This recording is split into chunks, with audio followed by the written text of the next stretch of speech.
আজকে আমরা ফুলতলা ইউনিয়নের এই যে পাহাড় খাসিয়া পুঞ্জি যেটা দুই তিনটা পুঞ্জি আছে, তো এর মাঝে সবচেয়ে বড় পুঞ্জি যেটা আর্মির পুঞ্জি, এটা আজকে ঘুরাতাইলাম। আমার লগে আমার বড় ভাই রুমেল ভাই আছে।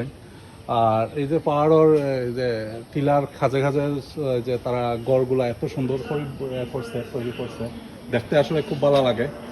আর তারা এত পরিশ্রমী, মানে এটা কোয়ার মতো না। তারা এই যে মহিলারা, সেই খাসিয়ারা হইছে নারীতান্ত্রিক, পুরুষতান্ত্রিক না, তো নারীরাই পরিবারের প্রধান। তো দেখতে আসলে ভালো লাগে। আর তারা পুঞ্জি অত্যন্ত নিরিবিলি, কোনো যায় ঝামেলা নাই, কোনো বেজাল নাই তারার মাঝে। তারা খুবই হ্যাপি ফ্যামিলি যেটা হয়। আর তারা দেশি মুরগি রূপ পালে খুব সুন্দর লাগে এগুলা, মানে এতটা সুন্দর আর কি, যেটা না দেখলে বোঝা হইতো না। আর তারা গড়গুলা খুব সুন্দর করেই তারা তৈরি করে। তারা প্রচুর, আবার অর্থনৈতিক অবস্থা তারা খুবই ভালো, কারণ তারা খুব পরিশ্রম করে বিদায় তারা অর্থনৈতিক অবস্থাটা খুব ভালো। তো আইবা, সব আইলে দেখবা, ভালো লাগে।